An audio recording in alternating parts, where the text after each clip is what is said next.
Okay, welcome back to Bounce Around Charleston. Closing the Gap in Healthcare presents the 9th annual Lowcountry Jazz Festival featuring Grammy Award winners Layla Hathaway and Robert Glasper. And guess what? We've got our own Grammy Award winner.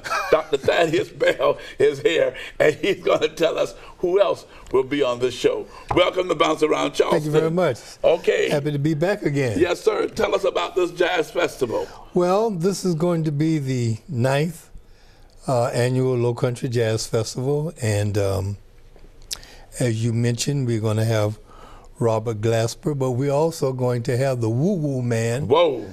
Jeffrey Osborne. Oh, yes, sir. And he's going to be one of our featured guests on Sunday night. Mm-hmm. But in addition, a favorite of the Lowcountry has been Brian Culbertson. Okay. And we're going to have Rick Braun, Richard Elliott, Damien Escobar. Let me tell you about Damien Escobar. You know, one of the things that people don't realize is that we, for the past 3 years, have been bringing in a world-class performer and taking them to one of our schools. Okay. Last year, we went to Morningside Elementary, and we have put on a free concert for the students.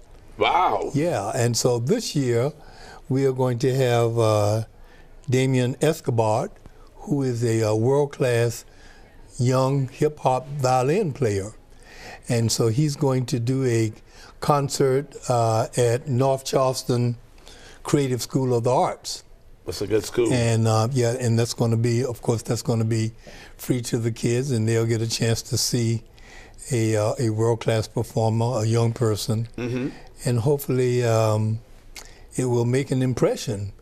His story is very, very interesting because he comes from a very meager background and has developed into a very fine world-class player.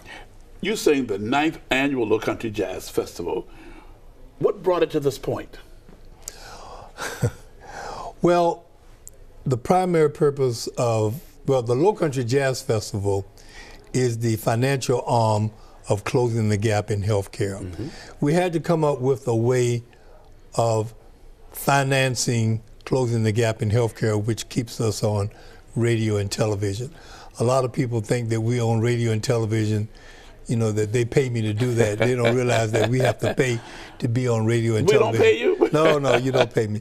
But anyway, and then of course the other mission of closing the gap is to increase the number of African-American people, African-American young people in the healthcare profession. Mm-hmm. So we have started a scholarship at the Medical University in which we assist African-American students who are interested in any of the 6 colleges to get their professional degree. Okay. So, so that has been the motivating factor behind closing the gap, because one of the ways in which to close the gap is that we have to get more African Americans into the healthcare profession to provide the healthcare to African Americans in the underserved population. So that's the thing that has driven this over the years. Next year will be our 10th anniversary, and we're looking forward to that. I know you're going to celebrate then. Oh, yeah. And it's always on Labor Day weekend. It's always on Labor Day weekend. One of the other things that we're going to do that the public may not be aware of, we have this program called Jazzing with Sugar. Jazzing? Yeah, oh yeah, okay. You remember we talked about that a year or two ago? Yes. Well, Jazzing with Sugar is a free program that's going to be held on September the 2nd at the Marriott, and it's free to the public from 10 until 12.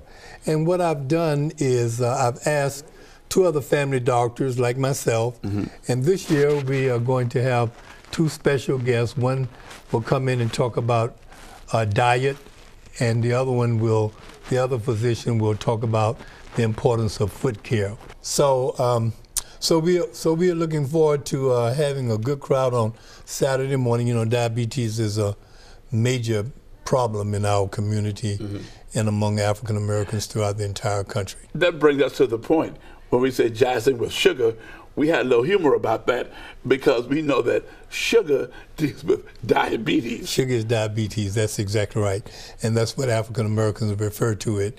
in our community and in other communities too. So we thought that in as much as it's going to be during the weekend of the Jazz Festival, we thought we would put a little zing to it and call it Jazzing with Sugar. Yes, sir. Okay, and this will be held at the North Charleston Performing Arts Center, the Lowcountry Jazz Festival, at 5001 Coliseum Drive in North Charleston. And what about the tickets? Well, the tickets can be purchased for the Jazz Festival through Ticketmaster. And you can also go on our website, and it'll take you directly to Ticketmaster, and so you can purchase tickets. The festival itself is going to be in the Performing Arts Center, which holds about 2,000 people. So we're hoping that we can get at least 1,700 people a night, so that we can make this venture worthwhile. And the date is September 1st through the 3rd. September 1st through the 3rd, and we're looking forward to members of our community to come and to support us. Not only will you hear some good music, excellent music, but as I always say, we are jazzing for a purpose. Jazzing for a purpose. Yeah. Okay, the Lowcountry Jazz Festival at the North Charleston Performing Arts Center, 5001 Coliseum Drive, North Charleston. Tickets are on sale now, and you can go to www.lowcountryjazzfest.com. Dr. Bell, thank you for being on Bounce Around Charleston again. Thank you very much. The 9th annual Lowcountry Jazz Festival. Absolutely. Isn't that something? Okay, he wants you to come out and see that. Now, we're going to show you something right after this. A stunt by Kyle Chaotic.